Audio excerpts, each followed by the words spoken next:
Good morning friends, welcome back to my channel Shilpi's ফ্যামিলিতে আরেকটি নতুন ব্লগে তোমাদের সবাইকে অনেক অনেক ওয়েলকাম করছি। আশা করি তোমরা সবাই ভালো আছো, আমিও ভালো আছি।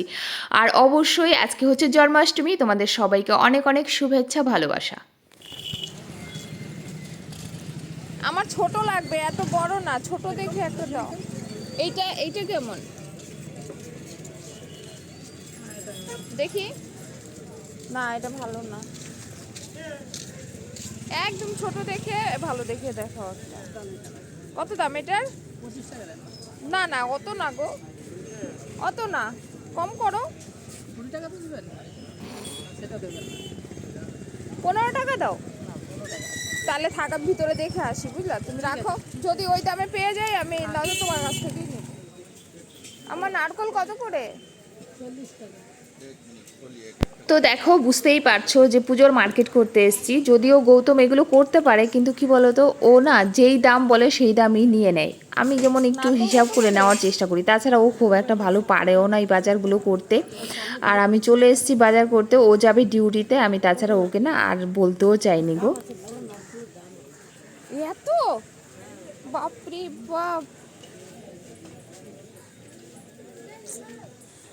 এইগুলো বলে 25 টাকা।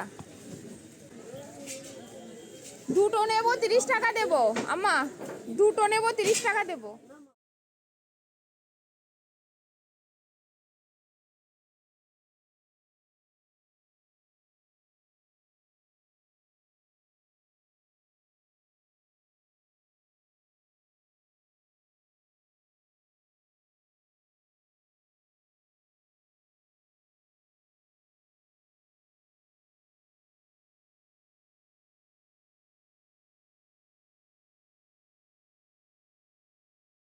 তো আমি কি বলতো, ফ্রুটস খুব একটা বেশি নেইনি। তার একটা কারণ হচ্ছে, কারণ তোমরা তো জানো যে আমাদের রাধা গোবিন্দ বলো আর আমাদের বালগোপাল বলো, উনি কিন্তু এই সময় একটু ক্ষীর, দুধ, মাখন এই খাবারগুলোই খেতে বেশি ভালোবাসে।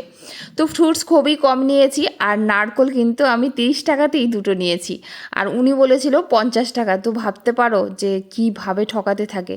এইখানে দেখো, আমি গ্রসারি নেওয়ার জন্য চলে এসেছি একটা দোকানে, এখান থেকে ফিরলাম, তোমরা জাস্ট দেখো মুখের অবস্থা। এখন 12টা বাজে, একটু রেস্ট নেই, হাত মুখ ধুই, তারপরে শুরু করি, ঠিক আছে? আমাদের মতো যারা আমাদের ঘরে সন্তানরা আছে, হাজব্যান্ড আছে, ডিউটি যাবে, তাদের কি আর একভাবে ঠাকুরের পূজার কাজ করলে হয়? তো ওই যে দেখেছো, বাজার থেকে সব এনেছি, এনে তো ঠাকুর ঘরে রেখে এসেছি। আর কল্পনাকে বলেছি যে আজকে একদম সারা বাড়িটা সুন্দর করে মুছবে। ও সত্যিকারের এসে মুছো দিয়ে চলে গেছে। আর আমি রান্না করেছি কি, আলু ভাজা, ডাল, নিরামিষ, একদম নিরামিষ করতেই হবে। এই যে ওই যে রান্না করেছি, তোমাদের এইখান থেকে দেখালাম, আর ধরলাম না আমি, বুঝতে পারছো? তা যদিও আমি স্নান করিনি, তবু আর ধরলাম না।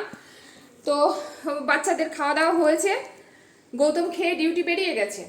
ওদের তো ডিউটির অফ নেই, গৌতম ডিউটি বেরিয়ে গেছে। আর আমি সমস্ত বাড়িঘর একদম নিট অ্যান্ড ক্লিন করেছি। ওই যে দেখো, ডাইনিং টেবিল দেখলে বুঝতে পারবে, বেডরুম দেখিয়ে দিচ্ছি, সমস্ত ঘর পরিষ্কার। মেয়েরা মেয়েদের রুমে গেছে, বললাম তোমরা বসে বসে পড়ো। এইবার এখন আমি কি করব, মাথা টাথা ধুয়ে স্নান করে তারপরে ঠাকুর ঘরে যাব, গিয়ে ধীরে সুস্থিরে ভোগগুলো রেডি করব। তো চলো, তোমাদের কাছে যেটা শেয়ার করলাম ডেলি, একদম সময় পরিষ্কার করে রেখেছি। দেখি লাইট ফাইটগুলো অফ করে দিই, দাঁড়াও। এই যে গ্যাস ট্যাস একদম, এই যে সমস্ত কিছু পরিষ্কার, সমস্ত জামা কাপড় ধোয়া হয়ে গেছে, ওইগুলো দিয়ে মেলে দেওয়া হয়েছে। আর এই যে, আর মেয়েরা ওই রুমে রয়েছে, আর গেলাম না, বাচ্চারা পড়ছে। তো তো চলো, দেখিয়ে দিলাম। এখন সত্যি ক্লান্ত লাগছে, কেন বলো তো, একদম জলও খাওয়া হয়নি, একটু ক্লান্ত লাগছে। তো মাকে ফোন করেছি, দিদিকে বলেছি, বলে একদম উপবাস থাকিস না। আর শাশুড়ি মাও বলছে, বলে হালকা কিছু, মানে ফ্রুটস হোক কিছু খাও, কিংবা জুস টুস কিছু খাও, কিন্তু কিছু খাও। তবে দেখি, আমি নির্জলা করার চেষ্টা করি। তবে এই বছরটা একটু অন্যরকম, তোমরা জানো কিছুদিন থেকে প্রচুর ভুগছি।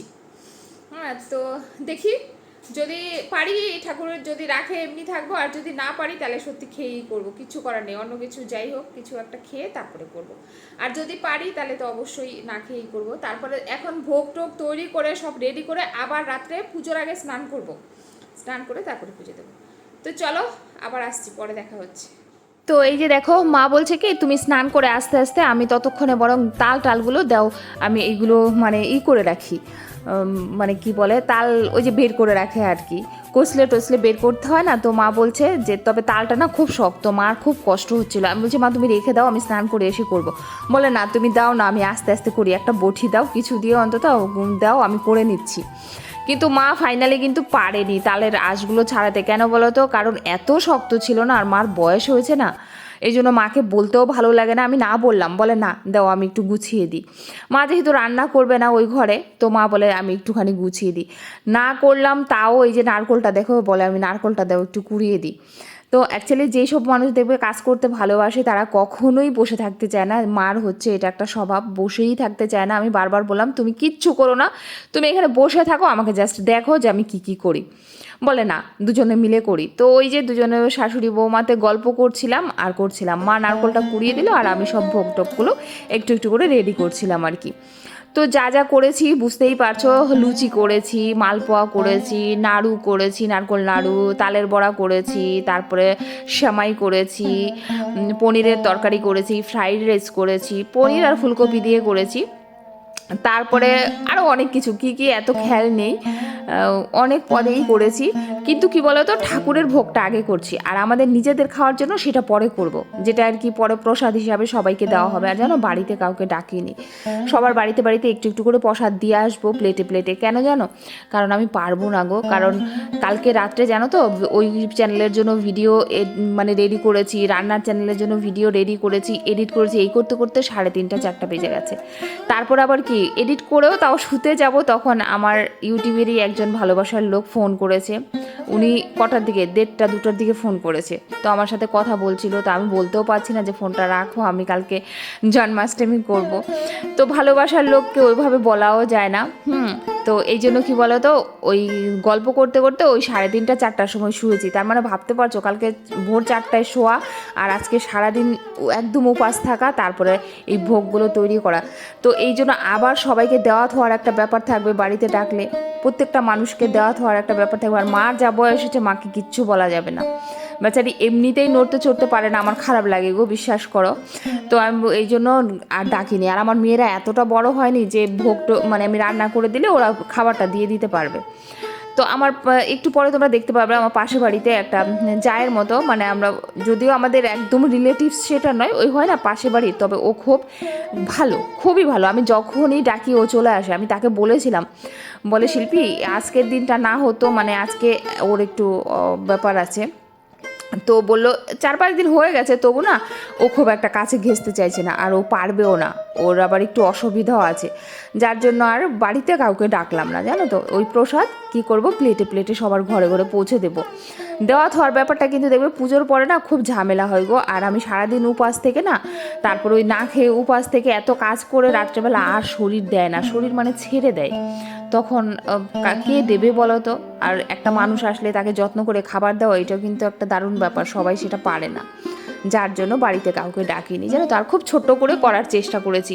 একটা সময় যেন আমি প্রচুর ভোগ, খিচুড়ি আমার বড় হাঁড়িতে 3.5 কিলো 4 কিলো হাঁড়িতে আমি একলাই খিচুড়ি ভোগ করতাম, ঘ্যাট করতাম, পায়েস করতাম, চাটনি করতাম, সবাইকে দিতাম। যদিও তখন ইউটিউব ছিল না, যাই হোক, কিন্তু এখন না পারি না গো, শরীর দেয় না। অ্যাকচুয়ালি ইউটিউবে আমাকে প্রচুর টাইম দিতে হয়, 2-3টা চ্যানেলে অনেকটা টাইম দিতে হয়, যার জন্য শরীর কুলায় না। তারপরে তো মেয়েদের ঝামেলা আছে, বুঝতেই পারো।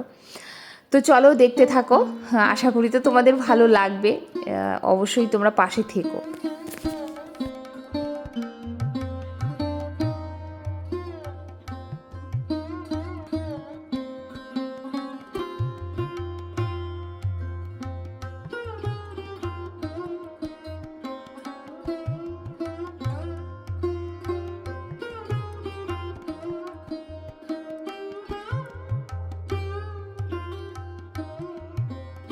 আর এইখানে দেখো আমার বড় মেয়ে বলছে, মা তুমি এত করছো না, আমার তোমাকে দেখে মায়া লাগছে। আমি বলছি কি বলিস তুই, ঠাকুরের জন্য করবো না, তোমাদের জন্য সারা বৎসর করি, ঠাকুরের জন্য কি করি বলো তো।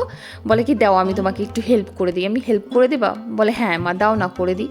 খুব আগ্রহ দেখিয়ে এসছে, আর আজকাল খুব হেল্প করতে চায়। আমি বলেছি তাহলে এক কাজ করো, তুমি না ময়দা মাখো, অনেকগুলো লুচি হয়েছে, সেটা সারা ঠাকুরের ভোগের জন্য। তো এখন যেটা করব সেটা সবাইকে প্রসাদ হিসাবে দেবো বলে আমি বললাম সেটা বসে বসে তুমি মাখো। তারপরে কি সুন্দর করে আমার মেয়ে মেখে দিল গো জানো। আর এই যে দেখো এখানে ফ্রাইড রাইসটা করছি, বললাম না খুব অতিরিক্ত করিনি, তবু তোমরাও হয়তো বুঝতে পারবে না। এই গামলাটা যথেষ্ট বড় গামলা, 1 গামলা ফ্রাইড রাইস করেছি। 1 কিলো চাল কিন্তু এখানে, তোমরা দেখে বোঝা যাচ্ছে না তাই তো, 1 কিলো চালের ফ্রাইড রাইস করেছি।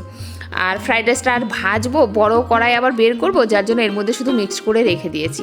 একটু হালকা পাতলার মধ্যে করার চেষ্টা করেছি, ঘিটাও একটু কমই দিয়েছি, খুব বেশি দেইনি। মানে সব কিছুই একটু কম, দেখো সবজি টবজিগুলো একটু কমই দিয়েছি, একটু হালকা পাতলার মধ্যে করার চেষ্টা করেছি, কারণ গৌতমও না বেশি রিস্ক খেতে চায় না গো।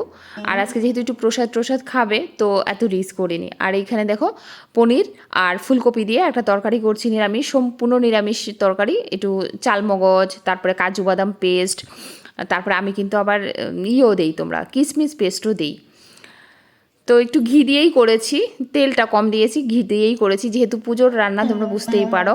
আর এইখানেই করেছি, কারণ তোমরা তো জানো আমার কিন্তু একটা মিক্সার গ্রাইন্ডার, নিরামিষের মিক্সার গ্রাইন্ডার আছে, তোমাদের একবার দেখানো হয়নি আমার ওই মিক্সিটা।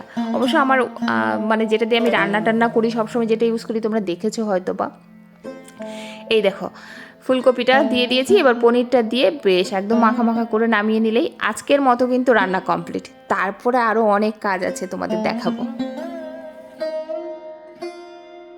তো দেখো রান্না সেরে এই ঠাকুরঘর মুছে সমস্ত কিছু পরিষ্কার করে চলে এসেছি। এটা কি করব বলো তো, দেখো একটা ধুতি কাপড় কিনে নিয়ে এসেছি একদম নতুন, আর নিয়ে এসেছি হচ্ছে ফেব্রিক। তো ফেব্রিক আর একটা ব্রাশ, তো এগুলো আমার আছে ঘরেই অনেক আছে। তো ওইখান থেকে নতুন একটা ব্রাশ নিয়েছি, তুলি ব্রাশ বলছি, দেখছো হ্যাঁ আমার মাথা গেছে। তো এইটা দিয়ে এই বছর এই ফার্স্ট আমি ঠাকুরের জন্য নিজে মানে শাড়ি পেন্টিং করছি। আর একটু আগে করলে ভালো হতো, তাহলে খুব শুকিয়ে যেত। তবে ভাবছি পূজাটা তো রাত 10টা, 10:30, 11টা হবে, তো এখন বাজে হয়তো ওই 6:30, 7টা, তো এতক্ষণে মোটামুটি শুকিয়ে যাবে। যার জন্য এই যে দেখো প্রথমে শাড়িটাকে সুন্দর করে আমি ভাঁজ করে কেটে নিচ্ছি, একদম মাপ অনুযায়ী। আমি কিন্তু মাপ নিয়ে নিয়েছি যে ঠাকুরের কতটা লাগবে চওড়া, তো চওড়াটা আমি দেখে নিয়েছি। আর ভাবছি নেক্সট বছর যখন করব না, একটু অন্য শাড়ির উপরে করতে চেষ্টা করব। আর আমার ঠাকুরটা না খুবই ছোট, ভাবলাম ঠাকুর যদি দয়া করে তাহলে সামনের বছর না একটু বড় দেখে রাধাকৃষ্ণ আনবো। এটা আমার একটা ইচ্ছা আর কি, এই বছরটা যাক। কিন্তু একে না শাড়ি পরিয়েছি যেহেতু খুব ছোট, খুব একটা বুঝতে পারোনি তোমরা। তবে আমি দেখো খুব ইজিলি পেন্টিং করছি। আমি চাইলে ফেসবুক বলছি, ইউটিউব বলো, গুগলে বলো, আমি সুন্দর পেয়ে যেতাম, কিন্তু এত টাইম নেই এখন আমি ওইগুলো দেখে, ইউটিউব দেখে তারপরে পেন্টিং করব। আমার নিজের মতো করে একটু মোটা মতো হয়েছে, অত চিকুন কাজে হয়নি, আমার মতো করে আমি নিজের মতো করে করার চেষ্টা করেছি। জাস্ট এই বছর আমার নিজের প্রয়াস, চেষ্টা যেটাকে বলা হয়, ভগবানকে বলেছি যে আমি আমার পছন্দ মতো একটা ডিজাইন করে তোমাকে আজকে শাড়িটা পরাবো। নেক্সট টাইম অবশ্যই প্রস্তুতি নেব আগের থেকে, বুঝতে পারলে। এই শাড়িটারই পেন্টিং করতে গেলে অনেকটা টাইমের দরকার, অনেকটা সময় সাপেক্ষ, তো ওই সময়টা আমি দিতে পারিনি, যার জন্য তোমরা কিন্তু বলো না যে দিদিভাই কেমন পেন্টিং করেছো। তো আমার মতো করে, মনের মতো করে আমি যেই রকম পেরেছি একটা ডিজাইন তুলে দিয়েছি। আর ফাইনালি কেমন হয়েছে সেটা তোমরা তাও বলো। আমি জানি খুব একটা ভালো হয়নি, কারণ এগুলো একটু টাইম নিয়ে করলে খুব সুন্দর হয়। হ্যাঁ, সাদা ধুতি কাপড়ের উপরে এই দেখো হালকা একটা ডিজাইন করে দিয়েছি, একদম সিম্পলি, মানে যে সে পারবে, একটা বাচ্চাও পারবে। আমার মেয়ে বলছে মা তুমি এইরকম ডিজাইন করেছো, আমি এর থেকে অনেক ভালো করতে পারবো। আমি বলছি হ্যাঁ বাবা, আমি জানি তুমি ভালো করতে পারবে, তো থাক, এই বছর না হয় এরকমই করেছি, নেক্সট টাইম একটু সুন্দর করে করব। তো তোমরা অবশ্যই বলো যে কেমন হয়েছে। একটা ব্লাউজও পেন্টিং করব, আর কৃষ্ণের ধুতিটাও। তো চলো দেখতে থাকো কেমন হয়, ঠিক আছে।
তো ওই যে দেখো আমার রাধা গোবিন্দকে আমি সুন্দর করে চন্দন আর হচ্ছে ঘি আর কাঁচা দুধ দিয়ে স্নান করিয়ে নিলাম, তারপরে একটু গঙ্গা জল দিয়ে ভালো জল দিয়ে তারপরে কিন্তু স্নান করিয়ে তাকে সুন্দর করে মুছে তারপরে কিন্তু সুন্দর রেখে দিয়েছি মানে হাওয়ার মধ্যে। এবারে দেখো শাড়িটা আমি এতক্ষণে শাড়িটা শুকিয়ে গেছে, আর শাড়িটা আমি কিভাবে ভাঁজ করছি আর ডিজাইনটা কেমন হয়েছে অবশ্যই কিন্তু কমেন্ট করে বলো। আর তোমরা বলবে আনারই মানে 10 বছরের বাচ্চার মতো ডিজাইন হয়েছে। তো যাই হোক এই যে দেখো এই যে সুন্দর করে এইভাবে কুচিগুলো দিয়ে নিচ্ছি, তারপরে একটু না সুতো দিয়ে সেলাই করে নিব। অনেকে মেশিনে করে, আমারও মেশিন আছে কিন্তু আমার মেশিনটা না নষ্ট হয়ে গেছে গো, অনেক দিন থেকে ইউজ হচ্ছে না। তবে ভাবছি একটা অ্যামাজন থেকে একটা হাত মেশিন আমাকে কিনতে হবে এই সমস্ত ছোটোখাটো কাজের জন্য। অনেক সময় ঘরে বাচ্চাদের জামা কাপড় সেলাই করার জন্য, আমার নাইটি সেলাই করার জন্য একটা লাগবে। তো খুব তাড়াতাড়ি নেওয়ার ইচ্ছা আছে, কত কী যে ভাবি করব ওই দরকার যখন পড়ে তখন মনে হয় করব, দরকার শেষ হয়ে গেলে ব্যাস ভুলে যাই। নয়তো খুব বেশি দামও না গো, ওই 2-2.5 টাকা দাম বোধ হয়, বা 1,500 টাকাও বোধ হয় পাওয়া যায়। হ্যাঁ, তো এই যে দেখো ভাঁজ করে নিচ্ছি। প্রথমে ভেবেছিলাম 8 ফুড়ে করে পরাবো, তারপর আবার ভাবলাম না, লক্ষ্মী মাকে 8 ফুড়ে করে পরাবো, একে অন্যভাবে একটু পরাবো। কিন্তু আমার ঠাকুরটা এতটা ছোট না, তোমাদের কাছে সুন্দরভাবে শেয়ার করতে পারলাম না যে শাড়িটা আমি কীভাবে পরিয়েছি। তো এই যে প্রথমে রাধাকে তৈরি করে দিচ্ছি, তারপরে কৃষ্ণকে তৈরি করব। কৃষ্ণকে তৈরি করতে গেছি যখন, তখন না ভিডিও করতে পারিনি গো, কেন বলো তো, কারণ চার্জ ছিল না মোবাইলে। তো সারাদিন ধরে মোবাইলটা চলছিল বলে না চার্জও শেষ হয়ে গেছিলো। আর আমি না বেশিক্ষণ বসেও থাকা চলবে না, কারণ টাইম হয়ে যাচ্ছে, 10টা প্রায় বাজতে যায়। তো কী করলাম, রাধাকে সাজিয়ে তারপরে আসলে আমার কৃষ্ণ ঠাকুরের সাজানোটা তোমাদের কাছে শেয়ার করতে পারিনি, তবে কিভাবে সাজিয়েছি ফাইনালি সেটা আমি তোমাদের অবশ্যই দেখিয়ে দেবো। আর এই যে দেখো আমি মোটামুটি রাধাকে সাজিয়ে নিয়েছি, রাধার কানেরটা অনেকটা বড় হয়ে গেছিলো। আর এই যে দেখো আমার কৃষ্ণ ঠাকুরকেও ধুতিটা আমিও পেন্টিং করেছি, শুধু সিম্পলই করেছি।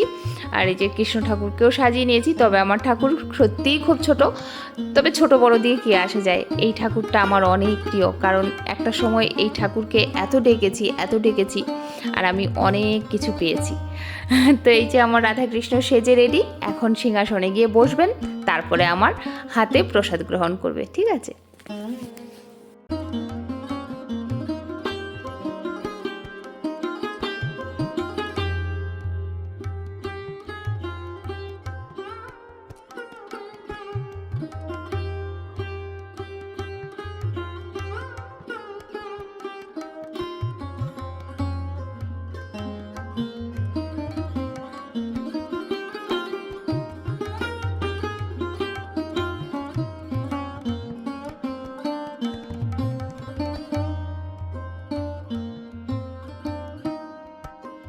তো এই যে দেখো শাশুড়ি মা পাশে বসেছিল, মায়ের কথা মতো মা বলল সমস্ত ঘরে গঙ্গা জল দিয়ে ছিটিয়ে দাও, সারা ঘরে, তাই করলাম। আর এদিকে চন্দন দিয়ে আর তুলসী পাতা দিয়ে ঠাকুরের চরণে দিলাম। এবারে পূজাটা কি বলো তো স্টার্ট করব। আর মা ওরা যেভাবে শিখিয়ে দিচ্ছিল, ওই দিদিভাই যেভাবে শিখিয়ে দিচ্ছিল ওইভাবেই করছিলাম।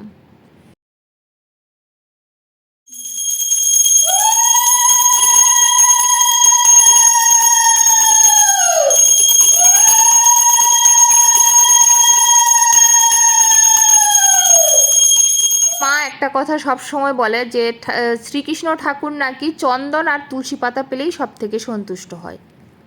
কিন্তু এইটা ঠিক, কিন্তু কখনোই নাকি ভোগে চন্দন দিতে নেই। কেন বলো তো? কারণ আমরা কি আমাদের খাবারে কোনো রকম গন্ধ লাগলে আমরা খেতে পারবো? তাই ঠাকুরও নাকি খেতে পারে না, এটা এই দিদিভাইটা বলছিল। মা অবশ্য কিছু বলেনি, তো ওর কাছ থেকে এটাও জেনে নিলাম যে চন্দনটা নাকি কখনো ভোগে দিতে নেই, ঠাকুরের চরণে দিতে হয়। তো অনেক কিছু শেখা যায় জানো তো, মানুষের পাশে গেলে, মানুষের ভালোবাসা পেলে অনেক কিছু শেখা যায়। যেমন তোমাদের কাছ থেকে অনেক কিছু শিখেছি, এরকম আরও কত শিখতে হবে। মানুষের শেষ বয়স পর্যন্ত শিখার শেষ হয় না, বলো?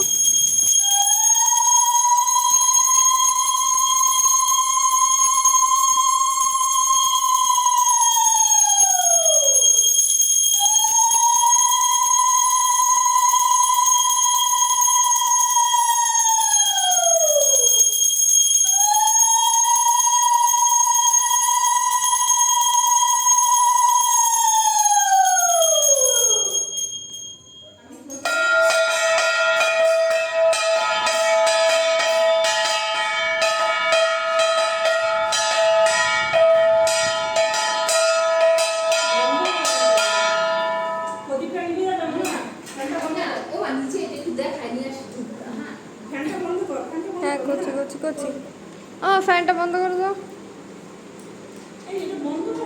জোরে টিপ দিতে হয়, টিপ দিতে থাকতে হয় যতক্ষণ না হয়। হয়ে গেছে।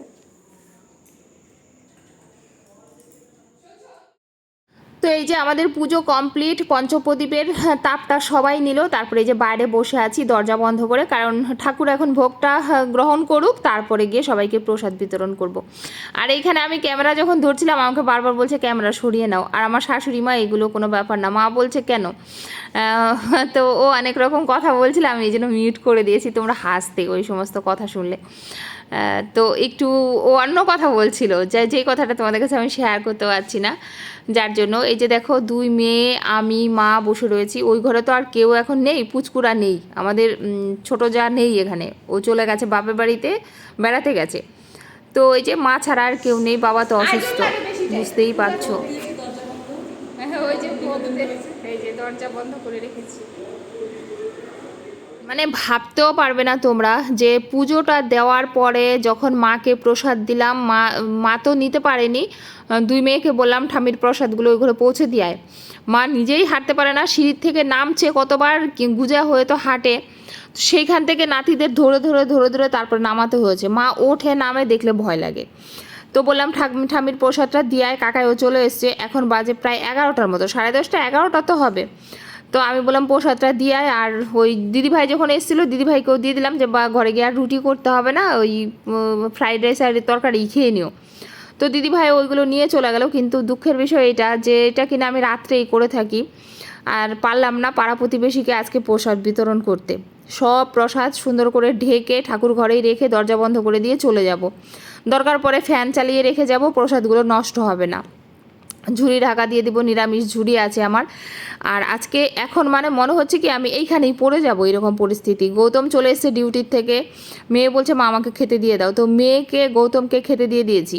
ছোটো মেয়ে বলছে আমি ভাত খাবো, তো যা ও তো আর ভাত খায়নি, হ্যাঁ, তারপরে বলে মা আমি একটু মালপোয়া এটা সেটা খেয়েছি, তো ভাত আর খাবো না। অ্যাকচুয়ালি আমি খাইয়ে দিলে খেত, আমি খাইয়ে দিইনি বলে বলছে খিদে নেই। তো চলো আজকের মতো এই পর্যন্ত এন্ড করছি, কালকে প্রসাদ বিতরণ, তারপরে নতুন ব্লগ আসছে। তো সবাই ভালো থেকো, সুস্থ থেকো, দেখা হবে আরেকটি নতুন ভিডিওর সাথে। সবাইকে গুড নাইট, শুভরাত্রি, হ্যাপি থাকবে পরিবারকে নিয়ে।